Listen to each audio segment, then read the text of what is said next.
Alright guys, today, to get you in a chapter book reading mood, I'm going to read you a couple pages out of one of my favorite chapter books, Fake Mustache, or How Jodie Rodeo and Her Wonder Horse, and some nerdy kid, saved the U.S. presidential election from a mad genius criminal mastermind.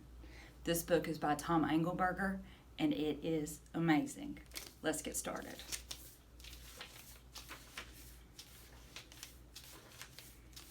Part 1. You may remember seeing me on TV when Jodie Rodeo saved the world. I was that nerdy guy in the background that nobody could figure out what he was doing there. But nobody really cared because Jodie Rodeo had saved the world. Remember? Well, that was me, Lenny Flem Jr. And believe it or not, I saved the world too. Me and Jodie saved the world together.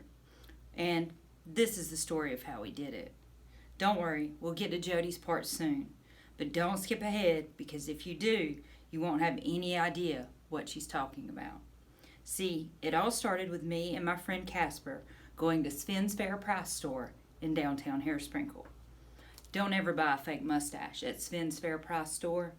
Sven's Fair Price store is an awesome place, and I recommend it if you want to buy fake tattoos, fake noses, fake thumbs, fake eyelashes, fake tuxedo shirts, fake books that have secret compartments, fake laughter machines, fake fog makers, fake teeth that you wind up, fake teeth that you stick in your mouth, fake gum that snaps people's fingers, fake dog poop, or fake people poop.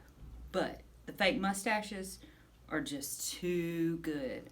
They're apparently made out of real human mustache hair. Apparently, there are men in Belgium who grow their mustaches for a year, then cut them off and sell them to the Heidelberg Novelty Company. This makes the fake mustaches really expensive, but they're worth it. If you really want a good fake mustache, which you don't, it'll only lead to trouble. That's what I'm trying to tell you. If you buy one, you get this stuff called spirit gum for free. That's what you use to stick the mustache to your face. It really works, and it makes the mustache look really, really real. I didn't buy one. My friend Casper Bing bought one.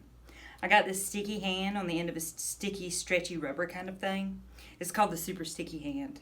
You can flick it a long way, and it'll stick to whatever it lands on, like a penny maybe. And then the rubber band part will zip it back to you with the penny. The hand comes in a little plastic egg so that the stickiness doesn't wear off in your pocket. It might seem like a stupid thing to choose, but maybe it was my destiny rather than just a dumb idea. Either way, it's a good thing I got it, because otherwise, well, I'm not sure what would have happened, but it would have been bad in a huge, earth-shaking TV news special report kind of way. Actually, things turned out bad in a huge, earth-shaking TV news special report kind of way anyway. But that wasn't because of the sticky hand. That was because of the fake mustache. It was Casper who wanted to buy the best, most expensive fake mustache at Sven's. "Look at this, Lenny," he said to me at his birthday party. I was the only one who came. "My Nana Nookums gave me $400. Casper's parents are hippies who don't believe in buying anything unnecessary. But every once in a while, his rich grandmother gives him money and makes him promise to buy something as unnecessary as possible. That's why Casper's family has a doorbell that says welcome in the voices of 200 different country and western music stars. But they don't have regular stuff that every other family has, like a TV. Nana Nookums wants me to buy a PlayStation. Awesome, I said. How can you play a PlayStation without a TV? Precisely, said Casper. It's absolutely pointless for me to follow my Nana Nookums' orders. So I think that means I can ethically spend the money any way I want to. Really? Are you going to buy a TV? Of course not. I'm going to buy a fake mustache. What? A $400 fake mustache? No, the one I've had my eye on.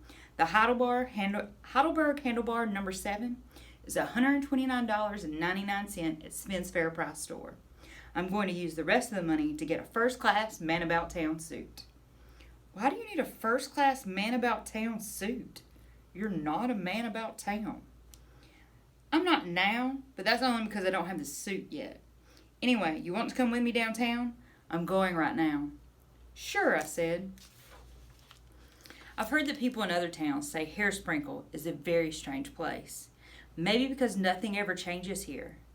Back like 100 years ago, Lots of towns had trolley cars that went right down the middle of the street on tracks, just like little trains. Eventually, people got their own cars and didn't want trolley cars anymore and got tired of bumping over the trolley tracks all the time. So all these towns paved over the tracks and sold the trolleys for scrap. But not Hairsprinkle. Hairsprinkle still has its trolleys, and you can still ride them for 10 cents. The people in Hairsprinkle won't elect anyone to be mayor unless he or she promises to never change a thing. My dad, Lenny Flem Sr., says that it costs a ton of money to keep the trolleys running, and the 10-cent fare doesn't even begin to pay for it. And that's why his taxes are so high, and he's sick of it. But I'm not sick of it. I love riding the trolleys. One of them goes down Hare Avenue, just two blocks down Sprinkle Street from where me and Casper live. So it's not a big deal to tell our parents we're going downtown, walk 2 blocks, pay 10 cents, and ride right into the city. We do it all the time. And Casper and I spent a lot of time downtown at Sven's Fair Price store and the Hairsprinkle Hot Dog and other places. But I had never bothered to go into Chauncey's Big and Small, Short and Tall before. That's the first place Casper wanted to go that fateful day. Are you boys selling candy bars for your got-dangled school? No more candy bars. Get the Helch Fitz out of here. I was ready to get the Helch Fitz out of the store, but Casper didn't budge. Don't worry, he whispered. When you've got $400 to spend, you get treated differently. Are you Chauncey? He asked the angry man. No. Where's Chauncey? Dead. Oh, I'm sorry, said Casper. He died in 1908. I'm his brother, Red. If Chauncey had died over 100 years ago, I didn't have any idea how old Red was, nor was there anything red about him. But it didn't seem smart to ask personal questions. I like a suit, said Casper. Go to the got-dangled Walmart like everybody else. We don't have a kid's section. I don't want a kid's suit. Kid suits make you look stupid. I want a man-about-town suit for a short man-about-town, and I've got cash. Red pulled out a ribbon and lunged at Casper. I thought he was attacking him, but Casper stood perfectly still while Red held the ribbon around his stomach, across his shoulders, from his armpit to his wrist, from his knee to his ankle, from his nose to his belly button, and on and on. He never wrote anything down, and he didn't seem to be paying attention to the measurements he was taking, because he was rattling off questions like a bag of microwave popcorn. Amazingly, Casper answered every question in about a microsecond. Double or single-breasted? Single. Worsted? Yes. Belt or suspenders? Suspenders. Buttonfly or zipper? Button. Pinstripe or herringbone? Herringbone. I got bored and looked around. Mostly it was just racks and racks of suits. Some really, really small, and some really, really, really big. I've never seen anyone in Hairsprinkle big enough to fit into some of these things. On a table I saw a stack of fuzzy gray hats. But then I wondered if they were really gray and fuzzy, or if they were covered with a thick coat of dust. I reached out a finger. It was dust.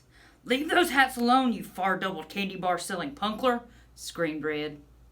I turned around quick and saw Red and Casper rolling their eyes at me. I've got just what you need, sir, Red said to Casper. The Statesman Deluxe by Porco Risotto Brothers of Milan. It won't even need tailoring. A perfect fit. He grabbed the closest suit off the closest rack. Just $249.99. Comes with a free cravat. I went over to see it. It was nice, but that's a lot of money, I whispered to Casper. It's perfect, said Casper. Even with tax, I'll still have just enough left to buy the Heidelberg handlebar number 7. And so he bought the suit. Red grabbed the money and petted it and cooed at it while Casper put the suit on. Then Red gave Casper a paper bag for his old clothes and handed him the cravat, which is apparently sort of like a tie. Casper told me he didn't really want it and took it only because it was free. Come back any time, shouted Red. Well, not both of you. Not the little parburled snort, but the other one. Then Casper and I walked out of the store. Wow, look at that short man about town, explained a passerby. I wonder why he's hanging around with that nerdy kid, said another. I had to admit it. Casper did look a little bit more like a short man about town than a slightly tall, nerdy 7th grader. Well, I still look like a slightly short, nerdy 7th grader. Maybe I should have bought a dusty hat. I'll be back next week with some more.